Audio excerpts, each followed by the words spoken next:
नमस्कार, ये आकाशवाणी चंडीगढ़ है। अब आप प्रतिका से प्रादेशिक समाचार सुनिए। पहले इस बुलेटिन के मुख्य समाचार। राष्ट्रपति द्रौपदी मुर्मू ने कहा है कि सरकार सुधार, कार्य निष्पादन और परिवर्तन के लक्ष्य के साथ देश के विकास और लोक कल्याण के लिए अभूतपूर्व गति से काम कर रही है। प्रधानमंत्री नरेंद्र मोदी ने विश्वास व्यक्त किया है कि बजट सत्र विकसित भारत का लक्ष्य प्राप्त करने में नई ऊर्जा और आत्मविश्वास पैदा करेगा। आर्थिक सर्वेक्षण में वित्त वर्ष 2025 में भारत के वास्तविक सकल घरेलू उत्पाद में 6.4% की वृद्धि होने का अनुमान लगाया गया। केंद्रीय वित्त मंत्री निर्मला सीतारमण कल केंद्रीय बजट पेश करेंगी। और राष्ट्रीय खेलों में आज हैंडबॉल प्रतियोगिता में हरियाणा की बेटियों ने केरल को हराकर स्वर्ण पदक पर कब्जा बरकरार रखा। अब समाचार विस्तार से। राष्ट्रपति द्रौपदी मुर्मू ने कहा है कि विश्व भर में अस्थिरता के बीच भारत आर्थिक, सामाजिक और राजनीतिक स्थिरता के एक स्तंभ के रूप में दुनिया के सामने उदाहरण पेश कर रहा है। राष्ट्रपति आज संसद भवन में लोकसभा और राज्यसभा की संयुक्त बैठक को संबोधित कर रही थी। राष्ट्रपति ने कहा कि सरकार सुधार, कार्य निष्पादन और परिवर्तन के लक्ष्य के साथ देश के विकास और लोगों के कल्याण के लिए अभूतपूर्व गति से काम कर रही है। उन्होंने कहा कि बजट में पूंजी व्यय 11 लाख करोड़ रुपए रखा गया है, जो एक रिकॉर्ड है। उन्होंने कहा कि 10 वर्ष पहले ये मात्र 2 लाख करोड़ रुपए था। भारत की विकास यात्रा के इस अमृतकाल को आज मेरी सरकार अभूतपूर्व उपलब्धियों के माध्यम से नई ऊर्जा दे रही है। पिछले कार्यकाल में 3 गुना तेज गति से काम हो रहा है। आज देश बड़े निर्णयों और नीतियों को असाधारण गति से लागू होते देख रहा है और इन निर्णयों में देश की गरीब, मध्यम वर्ग, युवा, महिलाओं, किसानों को सर्वोच्च प्राथमिकता मिली। उन्होंने विश्वास व्यक्त किया कि वर्ष 2047 तक देश की भावी पीढ़ियां निश्चित रूप से एक विकसित, सुदृढ़, सक्षम और समृद्ध भारत की साक्षी बनेंगी। श्रीमती मुर्मू ने कहा कि देश भर में प्रधानमंत्री आवास योजना का विस्तार करते हुए 3 करोड़ अतिरिक्त परिवारों को नए घर देने का निर्णय लिया गया है। इसके लिए 5,36,000 करोड़ रुपए खर्च किए जाने की योजना है। राष्ट्रपति ने कहा कि उनकी सरकार ने आयुष्मान भारत योजना के तहत 70 साल और उससे ऊपर के 6 करोड़ वरिष्ठ नागरिकों को स्वास्थ्य बीमा लाभ देने का फैसला किया है। श्रीमती मुर्मू ने कहा कि सरकार का मुख्य ध्यान युवाओं की शिक्षा और रोजगार के नए अवसर पैदा करने पर है। उन्होंने बताया कि 1 करोड़ युवाओं को देश की 500 बड़ी कंपनियों में इंटर्नशिप उपलब्ध कराई जाएगी। श्रीमती मुर्मू ने कहा कि सरकार ने सामाजिक न्याय और समानता के लिए डिजिटल प्रौद्योगिकी को माध्यम के रूप में अपनाया है। उन्होंने कहा कि कृत्रिम मेधा के क्षेत्र में भारत ने AI मिशन शुरू किया है। राष्ट्रपति ने डिजिटल भुगतान व्यवस्था की सराहना करते हुए कहा कि छोटे दुकानदार इससे लाभ उठा रहे हैं।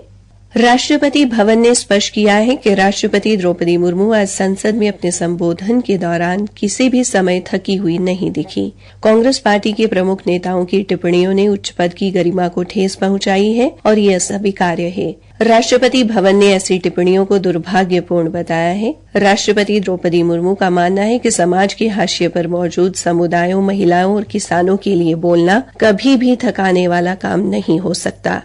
कांग्रेस के नेता शायद हिंदी और अन्य भारतीय भाषाओं के मुहावरे और प्रवचन से परिचित नहीं हैं और शायद इसीलिए उन्होंने ऐसी टिप्पणी की है। प्रधानमंत्री नरेंद्र मोदी ने विश्वास व्यक्त किया है कि संसद का बजट सत्र 2047 तक विकसित भारत के लक्ष्य को प्राप्त करने में नई ऊर्जा और आत्मविश्वास पैदा करेगा। मीडिया को संबोधित करते हुए श्री मोदी ने कहा कि वर्ष 2047 में जब भारत अपनी स्वतंत्रता के 100 वर्ष पूरे करेगा, तब देश विकसित भारत के अपने संकल्प को पूरा करेगा। मैं विश्वास से कह सकता हूं कि 2047 जब आजादी के 100 साल होंगे, विकसित भारत का जो संकल्प देश ने लिया है, ये बजट एक नया विश्वास पैदा करेगा। प्रधानमंत्री ने कहा कि व्यापक मंथन के साथ ऐसे कानून बनाए जाएंगे जो देश की ताकत बढ़ाने का काम करेंगे।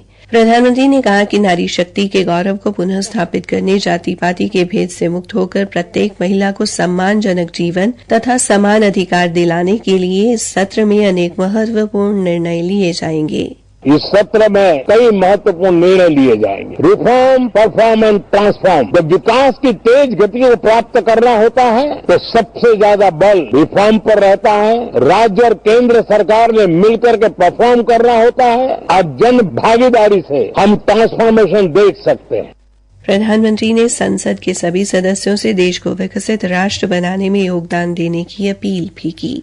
प्रादेशिक समाचार आकाशवाणी चंडीगढ़ से प्रसारित किए जा रहे हैं।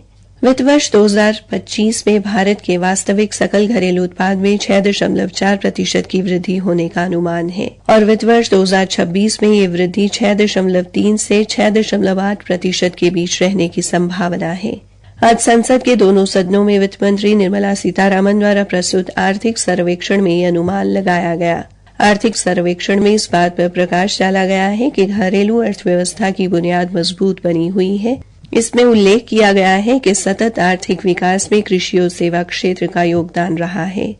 रिकॉर्ड खरीफ उत्पादन और अनुकूल कृषि परिस्थितियों के कारण ग्रामीण मांग में सुधार देखा जा रहा है। सर्वेक्षण में इस बात पर प्रकाश डाला गया है कि कमजोर वैश्विक मांग और घरेलू मौसमी परिस्थितियों के कारण विनिर्माण क्षेत्र को दबाव का सामना करना पड़ा।